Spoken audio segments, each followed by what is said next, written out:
Don't you think कि Trump जो है वो नेतन्याहू को बचाते बचाते फंस गए हैं पूरी तरीके से, और उनका ये जो ताज़ा बयान है कि वक्त आ गया है कि किसी ना किसी तरीके से मुआहदा किया जाए।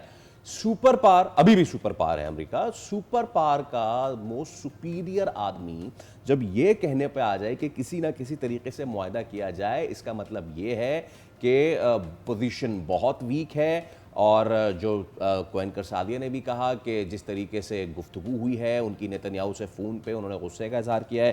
ही just wants to go away, he just want to get away.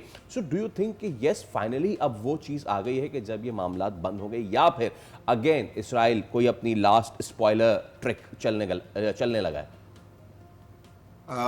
आपने बिल्कुल सही फरमाया। एक्चुअली प्रेसिडेंट ट्रंप इस वक्त दो फ्रंट्स के ऊपर लड़ रहे हैं।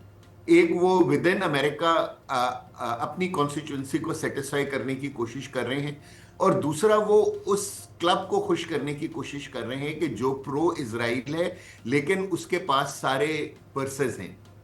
मीनिंग देयर बाय कि उनकी पार्टी को, उनकी एडमिनिस्ट्रेशन को जो फाइनेंशियल सपोर्ट है वो उन लोगों की तरफ से है जो प्रो जायनिस्ट एलिमेंट अमेरिका के अंदर।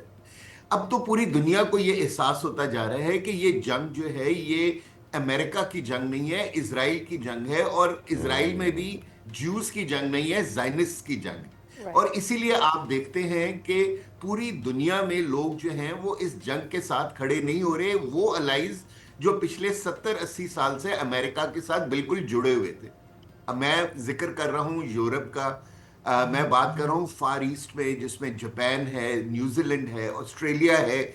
ये वो कंट्रीज थी जो हमेशा अमेरिका के साथ खड़ी रही। जी। लेकिन इस वक्त इजराइल के साथ या तो सिर्फ अमेरिका खड़ा है या इंडिया खड़ा हुआ है, और दोनों कंट्रीज जो है वो अब आइसोलेट होती जा रही हैं दुनिया के अंदर।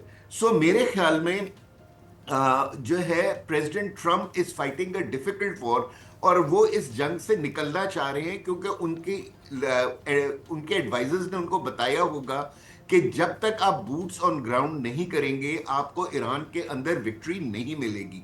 और बूट्स ऑन ग्राउंड करने के लिए ना प्रेसिडेंट ट्रंप में इस वक्त हिम्मत है, और ना ही मेरे ख्याल में कि अमेरिकन पब्लिक उसको सपोर्ट करेगी।